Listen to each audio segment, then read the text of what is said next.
সব সিনেমা প্রেমের হয় না, আবার সব প্রেম সিনেমার মতো হয় না।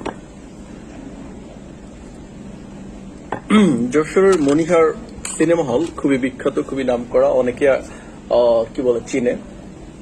তো ব্যাপারটা হচ্ছে এক প্রেমিক যুগল, দ্যাট মিনস এক বয়ফ্রেন্ড তার গার্লফ্রেন্ডকে বলছে তোমার জন্য একটা সারপ্রাইজ আছে, আমরা যখন নেক্সট মুভি দেখতে যাব তখন তোমাকে সারপ্রাইজ দিব।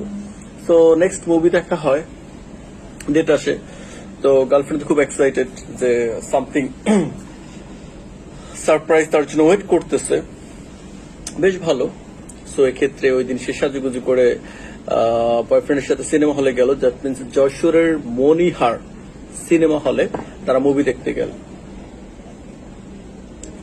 তো মুভি দেখার কোন এক ফাঁকে বয়ফ্রেন্ড তাকে চেতনানাশক ঔষধ বা চেতনানাশক স্প্রে যাই হোক কিছু একটা দিয়ে তাকে চেতনা করা হয়। দেন তার যা যা ছিল আর কি, দ্যাট মিনস স্বর্ণালঙ্কার, টাকা পয়সা, মোবাইল, এই ব্যাপারগুলো নিয়ে মুভির শেষ সিন আসার আগেই তাদের শেষ সিন করে চলে যায়। দেন তাকে হসপিটালাইজড করা হয়। হসপিটালাইজড করার পরে সে বুঝতে পারে যে তার বয়ফ্রেন্ড তার যা যা ছিল স্বর্ণালঙ্কার, অর্থ, মোবাইল ইত্যাদি ইত্যাদি নিয়ে পালায়।